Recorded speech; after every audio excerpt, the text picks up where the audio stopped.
just made a video there, but it's like it got cut off. You can live at home with your parents, have Wi-Fi for free, roof over your head, and you go gratitude, thanks, gratitude, thanks, gratitude, thanks, and then you can walk around in society and still feel like this sort of like this desolate waste groundy vibe. You could have it all, like information, only if you got Wi-Fi.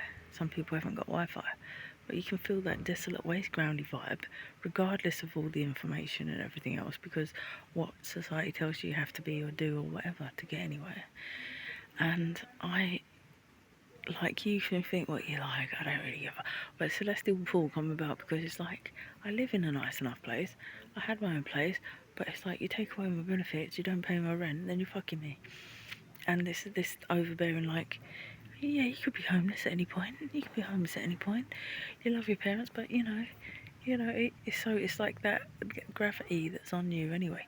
So things come about because they come about, and your working class background, and then other things, and you're just like, I'm in a privileged place. Believe it or not, this is the most privileged of places. Not because I'm like spoiled, not because I got the best shit or get Xboxes or anything like that. Quite frugal and quite humble, but it's like, you push me into working roles, and as a result of that, it's just like, for some reason, people present problems and they come at you, and it's like, well, my brain just naturally just goes connect dot, connect dot, connect dot. You know, you know, you can just look at my working background, go, oh, that's easy why she would formulate that plot line. You come from Sky, you had handheld devices, you have jobs, you have a call centre. Oh, you're going to next job. Oh, you meet people, you meet threat, stuff happens, people on the knee. It's not good, is it? Society. Oh, okay, we're just all getting by. Next plot, run away from it all. Meet people popping open buildings, all those empty buildings, all that resources untapped. What would you do? Oh, in winter, nobody should die. You should have legal spot buildings. All you need is a taxi to take them there. Bomb. There comes the plot line. Okay, yeah. Oh, we should work with the people like the Guardians and then give out literature, and then you're building. Oh yeah, we take people to those legal squads. 999 shelters, give them tea and toast, just like that. And then, oh yeah, oh god, actually, if you put in some content making material and washroom, of course that would be great. And you can document all the cases you come across if you want. And maybe if you could just build as a society and community and towns and cities with farms and fruit places all over the globe, you could send people woofing if they were on their knees, and they can maybe get a basic P and an MVQ or one or the other, but we'll see when we get to it, because they would like the opportunity, right? Then you go, oh yeah, actually you could have a lockup, couldn't you, like Sky Bases? Maybe you could have Kim and Aggie in those lockups. Maybe when them places are empty, you could just like draft in all the field of surgeons and people that would love to be freelancers. Who the fuck wants to be stuck in one building? I'd rather be travelling all around with a sound plot line. That's where you come in, Celestial Ball.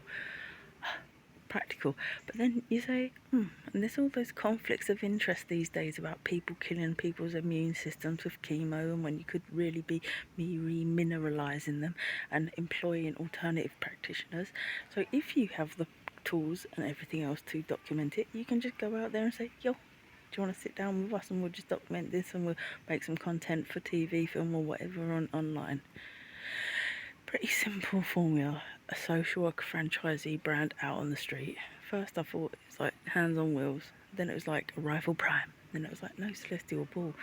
But either way, it's a van conversion with a nice little basketball hoop on it, maybe a football goal on it, and kids can just kick balls and fucking throw balls at it, and it'll just make people happy as a street presence, as a social worker presence. And you know it's going to happen at some point, and it's a lot to carry.